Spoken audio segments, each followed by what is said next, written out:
Ok, gente, Deus abençoe vocês em nome de Jesus. É bom estarmos aqui com vocês nesse programa de estreia, né? É a estreia do Papo de Mano, esse podcast que com certeza chegou para poder ficar e abençoar muitas vidas por meio da palavra de Deus e também por meio de esclarecimentos de assuntos, de temas, N's, que a gente vai estar tratando por aqui. Agora, nesse programa de estreia, a gente já começa bem, a gente já começa com chave de ouro, a gente já começa com porta de ouro, portão de ouro, né? Começamos aqui recebendo ele, que é bacharel em Direito pela UERJ, também tem licenciatura em Letras, Português, Literatura pela IFE, que está em andamento, pós-graduação em Segurança Interna pelo Instituto de Ciências Policiais, da Polícia e de Segurança Pública, Lisboa, Portugal.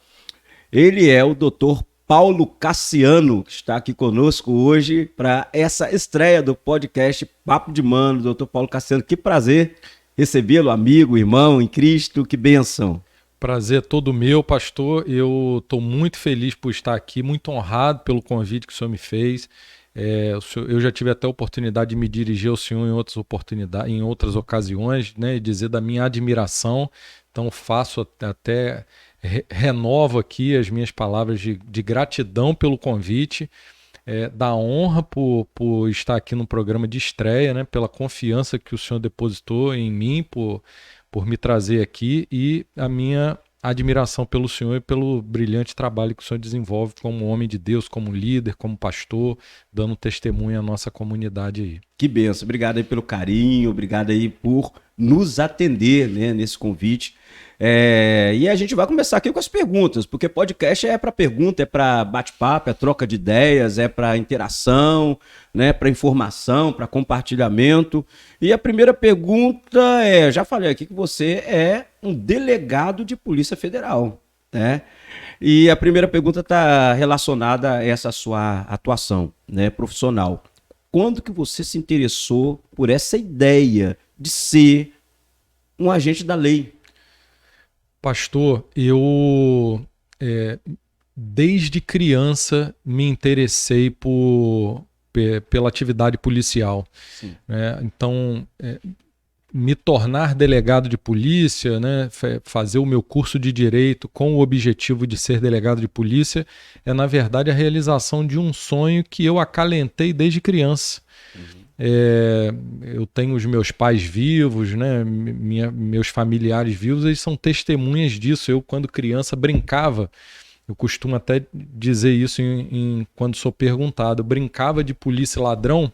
A maior parte dos meus amigos gostava de ser o ladrão, porque o ladrão é aquele que se escondia e o bacana era se esconder. Sim. E eu gostava de ser o polícia, aquele que ia procurar, né? Então, assuntos que sempre disseram a justiça, a polícia, sempre me interessaram. E quando cheguei à época de decidir o curso universitário que eu pretendia fazer, eu optei pelo direito exatamente para essa finalidade específica. E aprove ao Senhor realizar esse meu sonho. Eu fiz o meu curso de direito no Rio de Janeiro, o senhor citou aí na UERJ, e um ano após a conclusão do meu curso, eu fui aprovado num concurso para delegado de polícia, isso no ano já de 2002. Eu colei grau em janeiro de 2001, em janeiro de 2002 eu fiz o meu concurso, e este ano de 2022, portanto, eu completo 20 anos na instituição e sou muito privilegiado por essa bênção, por essa oportunidade. Na época eu sequer conhecia o Senhor, mas hoje eu posso olhar para trás e perceber que Ele já traçava esse plano na minha vida, abria essa porta, essa oportunidade profissional, para que eu, por meio dela, pudesse desempenhar, né, eficazmente os talentos que Ele próprio havia me dado, sem que eu, na época, reconhecesse dessa forma, e poder, assim, exercer pela minha profissão um ministério. E é assim como hoje eu encaro a minha atividade profissional. Bacana, essa visão aí. Depois a gente fala um pouco melhor sobre isso aí, da sua atividade profissional como vista ministério. Também como ministério. Doutor, estou reparando aí os seus cabelos, pode ser que você já tenha observado, os meus têm alguns fios brancos aqui, eu estou vendo que não tem nenhum, pelo menos aparente, na sua cabeça. Você chegou para a Polícia Federal como delegado, aprovado nesse concurso, já há 20 anos. Você tinha quantos anos de idade quando... Eu tinha 23 quando fiz o concurso, quando tomei posse 24. 24 anos de idade, delegado da Polícia Federal. Faço 44 daqui a 2 meses. Daqui a 2 meses. Como é que foi essa coisa dessa associação da pouca experiência de vida, que um jovem de 24 anos é um jovem relativamente, né, bastante jovem. A coisa da pouca experiência de vida, de maturidade com a vida e uma função de tamanha responsabilidade. De fato, eu hoje olho para trás e vejo isso muito claramente, né? Aos 24 anos de idade, por mais que determinadas experiências de vida possam calejar a pessoa, o nível de poder atribuído a alguém que ocupa um cargo dessa natureza é muito robusto, é muito pesado, né? E é muito difícil imaginar que uma pessoa tenha maturidade para enfrentar todas as situações de risco que a natureza da atividade policial traz para o cotidiano, né? Deus me abençoou muito, porque eu, ao longo desse tempo, nunca passei por situações tão delicadas que me fizessem colocar em risco a mim mesmo e a terceiros, mas de fato é um grande desafio, né? É um grande desafio assumir uma responsabilidade como essa numa idade tão jovem. Para que o senhor tenha ideia, quando eu tomei posse em 2002, eu assumi a chefia de uma delegacia, a Delegacia de Repressão a Entorpecente, na Superintendência Regional da Polícia Federal no estado do Amapá. Saí do Rio, onde havia concluído o meu curso universitário, e fui tomar posse lá na região norte do país. E um dos agentes lotados lá na delegacia, subordinados a mim, ele tinha um filho com 21 anos de idade e eu com 24. Em outras palavras, ele poderia, assim, tinha vivência, né, e maturidade para ser o meu pai. E era naquela função profissional ali meu subordinado. Sim. Alguém com uma larga experiência na função policial, na atividade policial, e eu dando os meus primeiros passos. O chefe dele tinha a idade do seu filho. Praticamente, o chefe dele, que era eu, tinha idade para ser filho do filho dele. Né? Eu acho que é fundamental, na verdade, quem entra e passa por uma situação como essa, ter humildade para aprender. Né? Porque a gente entra num cargo hierarquicamente superior, mas não pode ignorar que a vivência policial ela é construída muito a partir das experiências do dia a dia, dos enfrentamentos do dia a dia, né? A polícia não é um lugar não é um lugar simples, não é uma repartição pública comum. Ela tem a sua maneira peculiar de existir, e quem acha que ao entrar, por ter conhecimento jurídico, sabe mais do que aqueles policiais mais vividos, tende a sofrer. A própria palavra diz, né, que a soberba precede a queda. Então, um conselho que eu dou e procuro praticar é chegar com humildade, saber ouvir, aprender com quem já passou, já enfrentou, para errar menos. Como já disse o velho filósofo da rua, saber chegar. Exatamente. Exatamente. A gente segue aqui, doutor. A Polícia Federal, ela não é uma polícia tão popular para nós como a polícia militar, por exemplo, a polícia estadual. Né? A gente vê policiais militares em cada esquina do centro da cidade. Boa parte deles são pessoas que a gente se relaciona do dia a dia, da família, enfim. A Polícia Federal é uma polícia muito mais seleta, muito mais, digamos, eletiva, não sei se esse seria até o termo correto, né? como que é o dia a dia da Polícia Federal para quem não tem uma noção clara disso, porque não tem convivência, não acompanha as ações? Essa percepção do senhor é correta e eu atribuo a 2 fatores principais. O primeiro deles diz respeito ao tamanho do órgão. Sim. A Polícia Federal, apesar de ser uma polícia de grande notoriedade pelas atividades de investigação que realiza, ela é uma polícia pequena. Apesar da abrangência nacional, ela é uma polícia pequena. Para o senhor ter uma ideia, a Polícia Federal tem aproximadamente 12 mil homens, 12 mil policiais na ativa, e só a Polícia Militar do Estado do Rio de Janeiro tem aproximadamente 45 mil. 12 mil na ativa? Na ativa para o país inteiro. Para a federação inteira? Para todo o território nacional. E só a Polícia Militar do Estado do Rio de Janeiro, um órgão de um único estado tem aproximadamente 45 mil homens. Ou seja, nós somos aproximadamente 25% representando em termos de efetivo, um quarto da polícia militar de um estado da federação.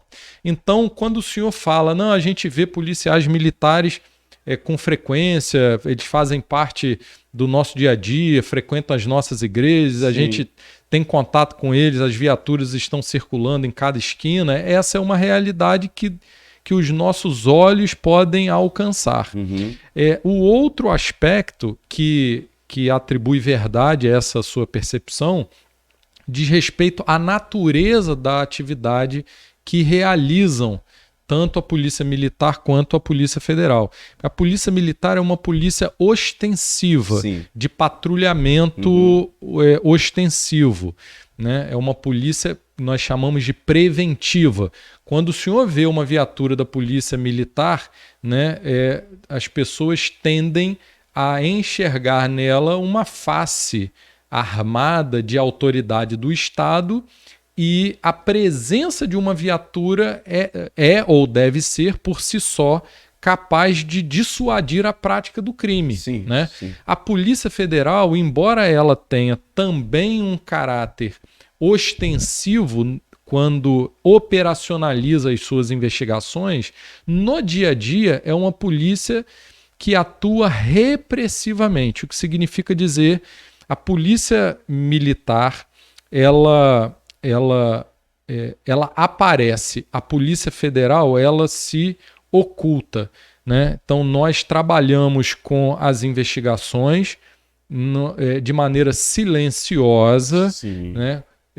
Nós procedemos às apurações dentro dos nossos procedimentos de investigação, dentro dos inquéritos policiais, e eventualmente algumas dessas investigações, em determinadas ocasiões, elas são operacionalizadas. Aí nós colocamos o nosso uniforme ostensivo, as nossas viaturas pretas e vamos à rua. É o momento que a polícia aparece. É o momento que a polícia aparece, mas esse é um momento pontual, é um momento, digamos, é o ápice de um trabalho de investigação. A Polícia Militar não investiga, ela captura quem está na prática do crime, ou pela sua presença ostensiva, ela dissuade a prática do crime.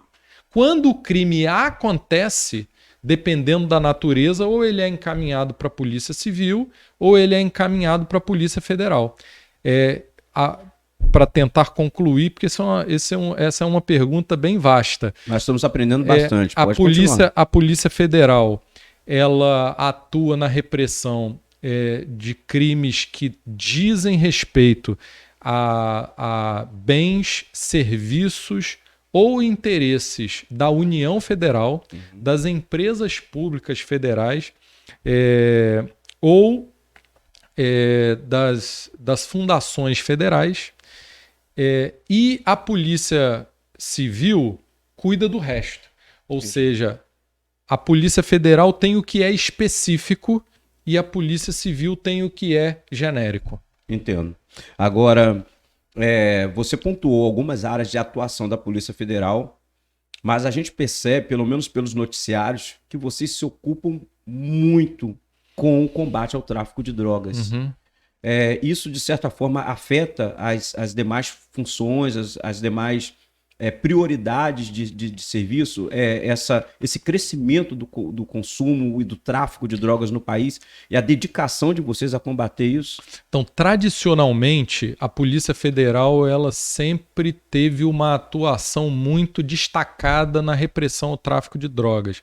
Para que o senhor tenha ideia, a Polícia Federal ela apreende mais entorpecentes em relação ao volume do que a soma das apreensões de todas as polícias civis do país. A polícia, eu vou repetir, a Polícia Federal sozinha, ela apreende mais droga do que todas as demais polícias civis da federação. Porque nós, apesar de sermos uma polícia com um efetivo limitado, como eu acabei de pontuar, nós temos um grande investimento em inteligência policial nessa área, né? Mais recentemente, entretanto, a polícia acabou se dedicando a investir esforços no enfrentamento à corrupção institucionalizada, mais do que no tráfico de entorpecentes. Sim. Né? E aí nós fizemos, nos últimos anos, grandes operações policiais, das quais a mais notória, a mais conhecida é a Operação Lava Jato, mas há outras, muitas nessa área. Né? Sim, eu imagino. Inclusive, essa é uma das perguntas que eu gostaria de fazer. Eu não faria agora, mas vou me antecipar aqui porque ela está relacionada. Na sua opinião, essa corrupção que se tornou algo quase oficializado entre as instituições, isso, inclusive até igrejas, né? A gente, infelizmente, tem casos aí como o caso Flor de Lis e muitos outros casos que envolvem assassinatos e muitos outros casos de corrupção envolvendo, inclusive, igrejas evangélicas. Na sua opinião, isso é um declínio, é um prenúncio de um declínio das instituições? As instituições do país, elas estão, de certa forma, estigmatizadas ou marcadas, melhor falando, por um futuro desastroso por conta do que a gente tem visto hoje aí? Excelente pergunta, pastor. Eu não acredito muito que as instituições tenham se corrompido mais do que outrora. Sim. Na minha opinião, essa corrupção ela sempre existiu desde que Cabral chegou aqui. E apenas ela está em maior evidência. Essa maior evidência das corrupções institucionais, na minha opinião, decorre de um maior enfrentamento por parte dos órgãos de repressão a essa corrupção, como, por exemplo, a Polícia Federal, o Ministério Público, Sim. os órgãos de controle, como o Tribunal de Contas, né, a Controladoria Geral da União. Então, o maior fortalecimento dessas instituições acaba por fazer com que a corrupção que sempre existiu passe a ser mais visível. Mais evidente. E órgãos de imprensa hoje são têm muito mais liberdade do que, por exemplo, na época da ditadura militar, em que havia muito controle do Estado sobre o que a grande mídia produzia. Com o advento da tecnologia, qualquer cidadão é possuidor em potencial de registrar um fato criminoso. Eu ia te perguntar sobre isso agora. Então, o advento da internet contribuiu também para evidenciar esses escândalos. Então, esses escândalos são muitos. De fato, eles nos chocam. Na minha opinião, a corrupção ela é realmente sistêmica, mas eu gostaria de fazer uma outra consideração importante, na minha opinião, Fique à vontade. sobre isso.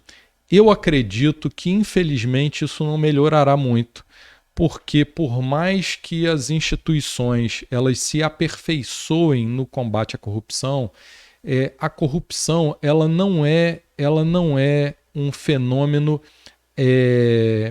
alheio à natureza humana, né?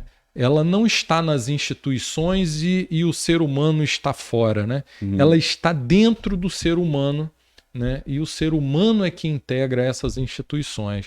Então, eu não sou muito otimista quanto ao futuro, porque eu acho, né, tentando enxergar isso aí biblicamente, eu acredito que nós realmente caminhamos para o final dos tempos. Eu acho que a vinda do Senhor ela está se aproximando, né? A palavra diz lá em Apocalipse, né, que o sujo se sujará mais, o limpo se limpará mais, e eu acredito que a semente da maldade, da perversidade, né, da corrupção, da violência, ela está no coração do ser humano.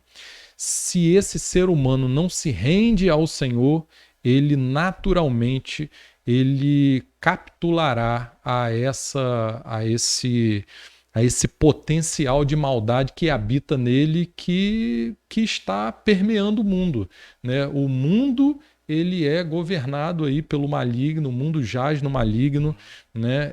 O príncipe deste século é o nosso inimigo, né? Então, ou nós caminhamos para uma rendição ao Senhor e podemos assim domesticar essa nossa natureza perversa, ou caso isso não aconteça, o nosso padrão de moralidade dificilmente sustentará, né, ou conterá, ou represará essa maldade que há no ser humano, e a corrupção é apenas um aspecto dela. Você colocou algo aí muito interessante, porque abriu uma perspectiva para um ponto de vista que é muito especial, muito especial.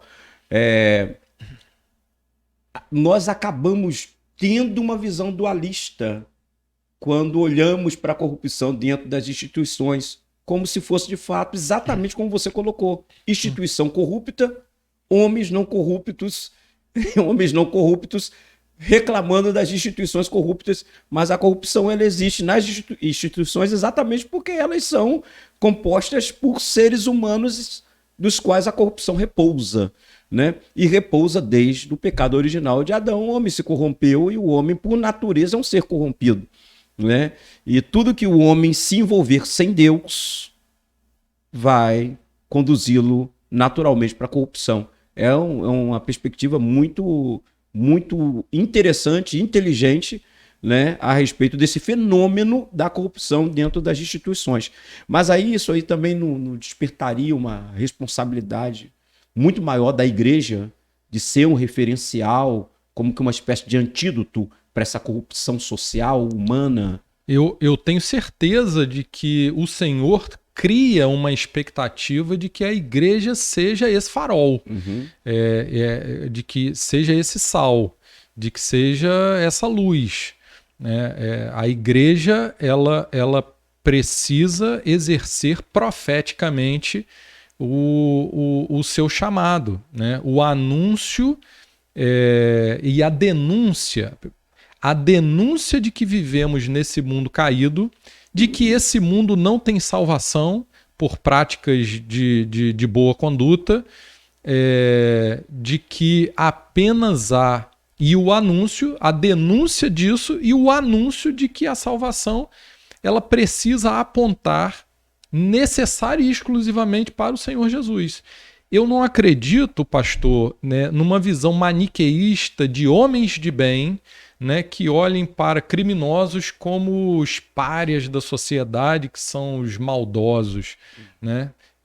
Eu não estou aqui para fazer assim, uma apuração com o senhor profunda sobre aspectos de ordem criminológica. Sim. O crime ele é praticado por inúmeras circunstâncias de ordem psicológica, social e etc., econômica. Mas no final é crime. No final é crime. Mas eu não acredito que haja seres humanos mais apresentáveis diante do Senhor, independentemente de uns cometerem crimes e outros não cometerem crimes. Eu mesmo sou um agente, eu sou um integrante de uma instituição que tem por objetivo, por excelência, a repressão criminal, e me vejo cotidianamente, portanto, ocupando essa posição de alguém que faz julgamentos, né, que toma decisões sobre a vida de outras pessoas que cometem crimes, mas eu preciso frequentemente sempre estar me recordando de que eu não sou, por causa disso, moralmente superior àqueles que passam pela minha trajetória. Né? Circunstancialmente, essas pessoas estão do outro lado da mesa, eu estou aqui, outra pessoa está lá, mas eu sou carecedor, tanto quanto essa pessoa, da graça do Senhor, da mesma misericórdia, da mesma graça, do mesmo Deus. Da mesma graça, da mesma bondade, porque se não for assim, como diz Jeremias, eu sou consumido, né, e não abro os meus olhos a cada manhã. Né? Se não for pelas misericórdias do Senhor, né, eu não realizo nada. Então eu simplesmente cumpro o meu papel. É assim que eu vejo. Eu cumpro o meu papel. Deus me inseriu, né, dentro dessa estrutura, né, me colocou dentro de uma família, numa cidade chamada Campos dos Goytacazes, numa instituição chamada Polícia Federal, numa nação chamada Brasil, para eu cumprir um determinado papel. Né? Esse papel se coaduna com os valores dele, os valores do reino, porque é de bom tom que a nossa sociedade viva com uma certa ordem, né, que respeite a legalidade, a necessidade... Já entramos, desculpe te interromper, entramos aqui então naquela nova discussão que seria a visão da sua atividade como ministério. Segue aí. Perfeito. Então ele me inseriu nesse contexto e atribuiu tarefas a mim como aos meus colegas, penso eu, para que os valores do reino fossem manifestados ali. Valores de justiça, valores de respeito, valores de paz social, e esses valores, eu penso, estão em harmonia com o que a palavra dele professa, se coadunam com a vontade soberana dele para a organização da nossa sociedade. Então, eu exerço o meu trabalho, né, eu exerço o meu papel com muita paz, mesmo fazendo repressão a outras pessoas, a condutas desviantes. Isso me traz muita paz, porque eu sei que isso agrada ao Senhor. Mas de forma alguma eu posso cair na tentação de achar que eu sou um xerife moralista, né, com uma visão maniqueísta de que eu sou bom e o outro que cometeu crime é ruim, porque no final das contas a matéria-prima dele é tão ruim quanto a minha. Né? E se não for o Senhor, já era. Que olhar bacana, né? De uma atuação profissional como essa, como ministério. Isso traz outro prisma, é uma responsabilidade diferenciada, porque não é simplesmente ser um profissional, mas ser um instrumento de Deus ali, para que a justiça do reino se aplique na terra, né? Para que a paz do reino seja implantada na terra por meio da sua atividade e da instituição onde Deus te colocou e te confiou. Perfeito. Eu acho, pastor, que um dos graves equívocos da igreja moderna consiste em fazer uma secção, uma cisão, na minha opinião, arbitrária entre o secular, o profano e o sagrado. Voltamos, né? Voltamos aqui para o uso da expressão dualismo. Essa separação, né, ela é arbitrária porque Deus não nos enxerga como seres parciais. Deixa eu só ajeitar aqui, doutor. Deus nos vê como seres integrais. Eu não sou crente, quando eu estou fazendo o meu deslocamento para as minhas atividades eclesiásticas aos domingos na minha congregação local, e volto a ser um homem apartado da minha vivência de fé na segunda-feira na delegacia. Sim, sim. Né? Eu sou filho de Deus, né? Eu sou servo de Deus 24 horas por dia, 7 dias por semana. Na minha experiência familiar, na minha experiência profissional, na minha experiência comunitária, na minha experiência congregacional, Amém. Em todos os ambientes, em todas as ocasiões, submetidos a todas as circunstâncias que eu preciso expressar a minha identidade. A minha identidade ela é dada por Deus. Deus é quem diz quem eu sou a partir da palavra dele, né? A minha natureza ela é una, dada pelo Senhor, e eu manifesto essa natureza em todos os lugares, em todos os ambientes. Então, quando eu estou no exercício da minha atividade profissional para fazer o resgate com aquela visão ministerial a que eu me refiro, Sim. eu ali sou um ministro. É ministerial porque ali eu sou ministro do Senhor, né? Eu sou ministro não é porque eu abro a boca, ando com a Bíblia debaixo do braço falando glória a Deus e aleluia. Eu sou ministro porque eu sou honesto, porque eu trato os meus colegas de trabalho com respeito, consideração, com ética, porque eu lido com as pessoas que transitam ali pelo meu caminho como portadores de direito perante a lei, como seres humanos. Então eu respeito e dignifico aquela pessoa como alguém credora de ser respeitada dessa forma. Eu dou o exemplo quando eu não me corrompo, eu dou um exemplo quando eu sou íntegro no meu trabalho, e então eu exerço o meu ministério ali. Dessa forma, né? Quando eu tenho oportunidade de abrir a boca em ocasiões específicas e anunciar a mensagem da salvação, eu não desperdiço, né? Mas as pessoas tendem, na minha opinião, de maneira equivocada, a considerar que é sagrado aquilo que está no contexto da eclésia, né? No templo da igreja. A igreja não se confunde com CNPJ, a igreja não se confunde com edifício, a igreja não se confunde com uma pessoa jurídica. A igreja é o corpo vivo de Deus, integrado por todos aqueles que se renderam ao Senhor e decidiram viver essa vida fazendo diferença onde quer que esteja. Amém.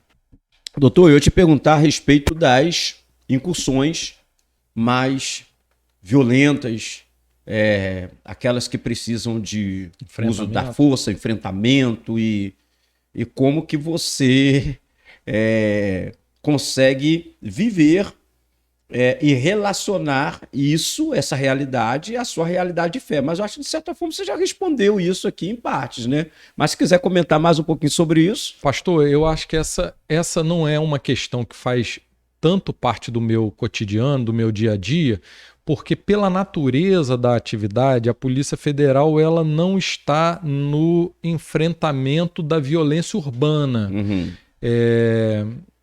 Ela tem uma atuação um pouco mais seletiva, mais elitizada, por assim dizer. Mais técnica, investigativa. Isso. Em segundo lugar, porque a Polícia Federal ela investe muito em inteligência e as suas ações são muito cirurgicamente calculadas. Portanto, quando ela operacionaliza uma investigação, muito dificilmente há riscos à integridade física, tanto dos policiais, quanto dos investigados, quanto de terceiros, porque ela é muito calculada, né? Sim. Ela é muito bem apurada. Entendi. Então, eu não me recordo, ao longo desses 20 anos de carreira, de ter passado por uma situação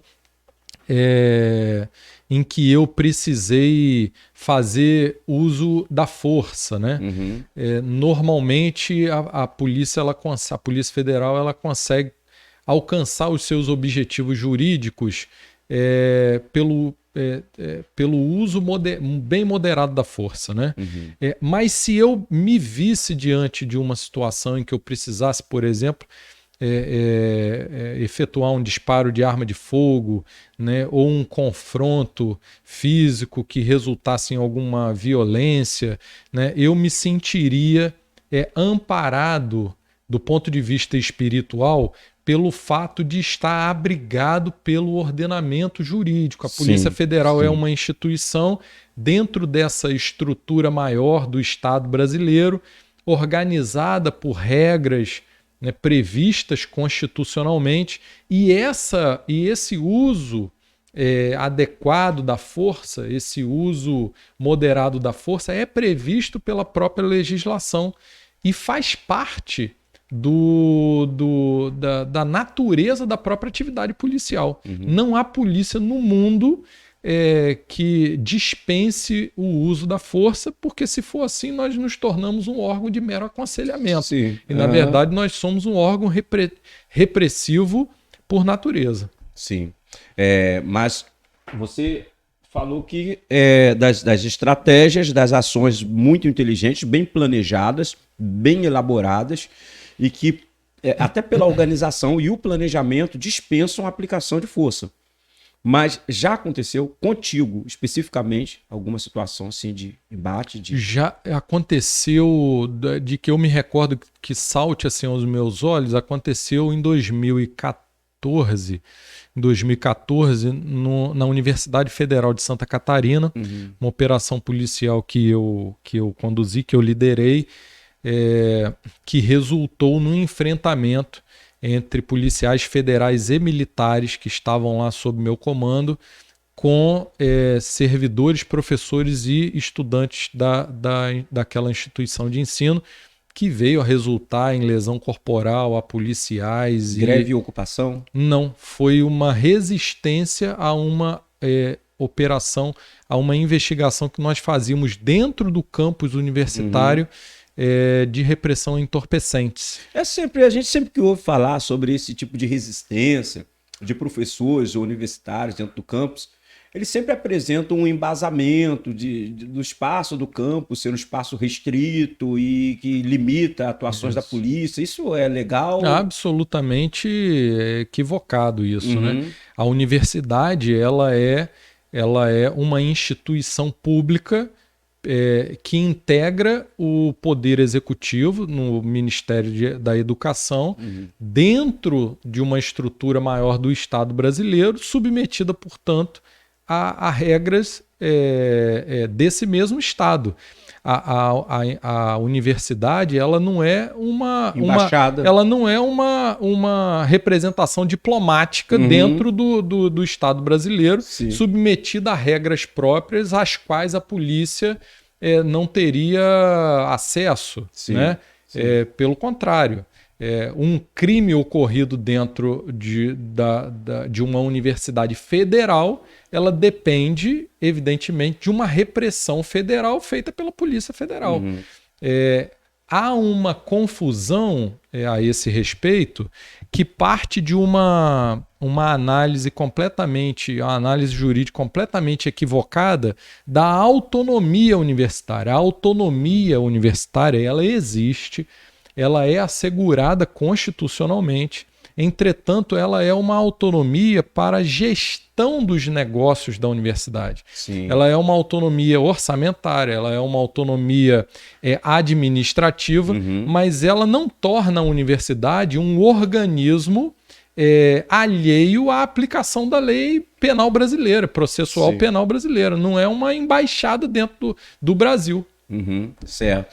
Bom, então teve esse enfrentamento, tu estava lá. Sim. Ele foi. Tá aí no YouTube. Descreve isso aí, descreve um pouquinho mais pra gente como é que foi. Nós fizemos, eu lembro o dia, foi o dia 25 de março. Nós estivemos dentro do campus da universidade, realizando um trabalho de investigação cotidiano lá da nossa Delegacia de Repressão a Entorpecentes. E detivemos 2 alunos com uma pequena quantidade de maconha. Conduzimos os alunos de maneira absolutamente tranquila, sequer algemados estavam, a uma viatura descaracterizada da Polícia Federal, para que eles fossem encaminhados à nossa superintendência para os procedimentos de praxe. E quando outros alunos identificaram que se tratava de uma abordagem policial a alunos da universidade, houve um cercamento da nossa viatura, inicialmente por poucos alunos. Alguns professores do Centro de Ciências Humanas, onde a abordagem havia ocorrido, chegaram também, sentaram sobre o capô da viatura para impedir que a viatura se deslocasse, e essa conduta acabou encorajando a que mais alunos chegassem e circundassem ali as viaturas, de forma que eles pretendiam impedir que a viatura saísse com o entorpecente e os alunos. E eu cheguei à universidade para negociar que os nossos policiais saíssem com o patrimônio público da União, que eram as viaturas, com os alunos, garantindo, evidentemente, a integridade física de todos. Expliquei aos professores, aos servidores que estavam lá mobilizados em que consistiria o nosso procedimento, algo bastante simples.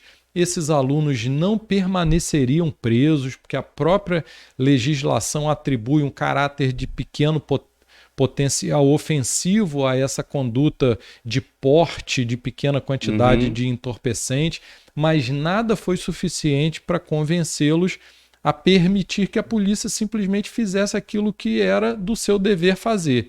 E não restou alternativa, após frustradas horas de negociação, senão fazer uso da força para dissuadir o que àquela altura já era uma multidão que atirava pedras e outras coisas mais contra os policiais que lá estavam.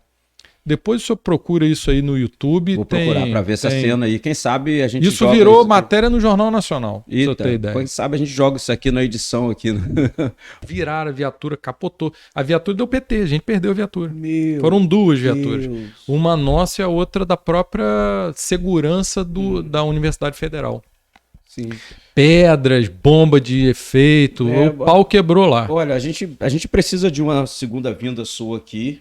Precisamos, porque eu acho que isso aqui muitas histórias. Muitas histórias. Foi uma introdução ao nosso bate-papo aqui.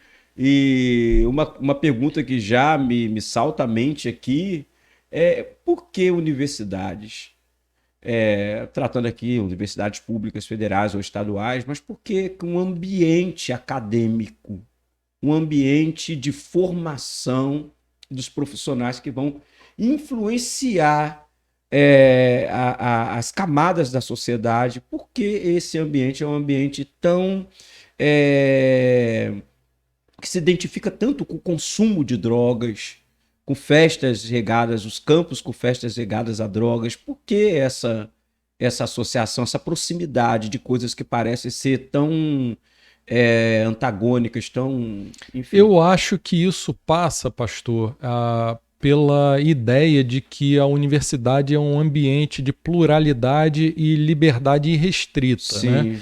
Sim. Talvez o desejo de consumo de drogas não se limite às pessoas que acessam a universidade. Talvez esse desejo esteja na sociedade de maneira geral. Entretanto, no ambiente universitário, esse desejo ele não é refreado, porque há essa cultura no ambiente universitário de uma liberdade que não deve ser tolhida por nada nem ninguém. Né? Eu acho que passa por aí. Pode ser. Mais uma vez a gente voltou àquela máxima, né, de que instituição é composta por pessoas. Né? Todo comportamento que influencia instituições é comportamento que tem origem... Nasce no coração das pessoas. Nos seres humanos. Doutor, seu encontro com Jesus.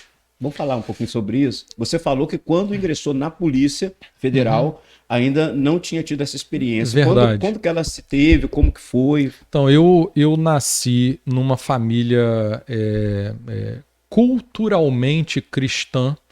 mas sem vivência real no cristianismo. Eu tive uma formação católica como a maior parte dos brasileiros, mas sem um exercício efetivo dela, e assim eu cresci acreditando na existência de um Deus com o qual eu não me relacionava. E isso perdurou dessa forma até o ano de 2008. Eu, portanto, já tinha praticamente 6 anos de exercício profissional. Eu vivia nessa oportunidade em Brasília, eu era lotado lá em Brasília. Brasília me proporcionou uma experiência muito rica em autoconhecimento, porque eu morava sozinho, e Brasília é uma cidade muito solitária, né? A solidão de Brasília foi cantada aí em versos por Renato Russo e outros poetas, já foi escrita por muitas pessoas. Brasília é uma das cidades de maior índice de suicídio, também por conta disso. E eu passei, digamos assim, por um grande deserto existencial em Brasília. E em Brasília eu me vi como um jovem delegado de polícia. Eu não tinha, eu acho que eu tinha 29 anos, 30 anos, um jovem delegado de polícia, muito bem sucedido profissionalmente, com as portas da Polícia Federal abertas para mim, para muitas oportunidades. Sempre fui um profissional admirado pelos meus superiores, financeiramente autossuficiente a essa altura do campeonato, já construindo aí o meu patrimônio, advindo do meu trabalho, intelectualmente vivo, com a boa saúde, com a minha família bem. Eu sempre tive um bom relacionamento com os meus pais. Enfim, todos os pingos nos is, né? Sim. Sem dificuldade de me relacionar com as pessoas. Entretanto, faltava no meu coração aquilo que falta no coração de todas as pessoas que não têm o encontro com Jesus, que é a presença de Deus. Deixa eu te interromper, me permite te interromper, por favor, doutor. A maior argumentação dos céticos, dos ateus, daqueles que contradizem o evangelho, a maior argumentação é bengala, é apoio para quem tem carência, para quem sofre, é para os pobres, é para os necessitados, é para aqueles que não têm cultura, é para aqueles que não têm formação, é para aqueles que precisam desse suporte para suportar a vida. Então nós estamos diante de um homem bem-sucedido, em todos os aspectos materiais, sociais, intelectual, enfim, profissionalmente, bem relacionado, mas que nem assim deixou de perceber que faltava alguma coisa. Mas essa perfeita sua observação, mas essa percepção não foi uma percepção tão óbvia no início. Sim. Porque eu comecei a mergulhar diante dessa evidência, na expectativa, na busca de encontrar as causas para ela. Como todos os meus processos até então, que haviam me levado a me converter num homem de sucesso, eram processos racionais, eu também busquei enxergar quais eram as causas desse meu mal-estar existencial. Afinal de contas, se eu tinha todas as circunstâncias favoráveis para ser um homem feliz, por que eu mergulhei num processo pré-depressivo se eu já não tinha mais nada do que reclamar? Não havia nada a que eu pudesse atribuir como falta para almejar, alcançar e suprir as minhas lacunas. Eu tinha todas as lacunas preenchidas. Sim. Mal sabia eu que a principal, né, da qual todas as demais deveriam advir, eu não tinha, que era a presença do Senhor. Então, eu, por não perceber isso de maneira simples e fácil, eu mergulhei em processo psicoterapêutico, busquei fazer as minhas autocríticas, recorri à literatura, né? Busquei aconselhamento e nada resolveu. Até que no dia 25 de junho de 2008, eu estava me sentindo tão mal, me sentindo tão depressivo, né? Me sentindo tão desgostoso de viver, né? A ponto de o meu telefone tocar e eu não ter vontade de atender para conversar com ninguém. Eu decidi abrir as páginas amarelas da lista telefônica, que hoje nem existe mais, e lá na letra I de igreja busquei uma próxima da minha casa sem que eu soubesse onde era. Peguei o carro num dia de quarta-feira e entrei num culto. E aí eu comecei então a minha trajetória de perseguir suprir essa lacuna na minha vida e decidi me entregar ao Senhor. Tive então o meu encontro com Deus, né? A partir dessa busca, foi o próprio Espírito Santo me convocando. Me conduziu, não foi um amigo que falou: vamos visitar, vai ter uma programação na igreja, tem um culto, tem um show. Não foi uma pregação que eu ouvi na rádio, na televisão. Foi uma moenda da minha alma, né? Um esmagamento da minha alma pelas circunstâncias da minha vida, a que o Espírito Santo me levou a viver o profundo desse deserto, até que um dia eu decidi que já não seria pelos meus esforços intelectuais nem relacionais, nem de qualquer outra ordem, que eu conseguiria encontrar resposta para essa terrível ausência na minha existência, na minha vida. E eu então entrei numa igreja e nunca me afastei desde 25 de junho de 2008. Entrei numa igreja e estou lá até hoje. Evidentemente que ao longo dessa caminhada já tive momentos de maior fervor, de maior desânimo, né, de fazer as minhas reflexões, mas nunca abandonei a fé, porque eu compreendo que é pelo Senhor que eu estou aqui, que é para Ele que eu preciso estar aqui, e a minha rendição a Deus eu vejo como algo absolutamente irreversível. Tremendo, tremendo, poderoso isso. É um testemunho poderoso. A gente percebe, ouvindo um testemunho como esse, como Deus, ao mesmo tempo que é grandioso, que tem um olhar sobre toda a humanidade, é tão pessoal e tem um olhar sobre cada um, sobre cada dor, sobre cada lágrima. E quando o homem se sensibiliza ou se permite ser conduzido, ele conduz até a presença dele, conduz até a vida. Perfeito. Né? A gente tem seu testemunho como um reforço para essa compreensão, para essa certeza, essa convicção. Eu vou, doutor, encerrar contigo aqui, lamentando a gente ter que encerrar, porque o papo tá bacana demais, a gente estreou bem aqui esse Papo de Mano, esse podcast aqui com a sua presença, para a glória de Deus. E eu sei que você tem algo para falar para quem está ouvindo, e eu gostaria assim, que fosse até mais específico para os jovens, para a rapaziada que está nos ouvindo, porque eu sei que com certeza é o maior público desse podcast aqui, né? Então, uma palavra de edificação, uma palavra de Deus, uma palavra profética para abençoar essas vidas.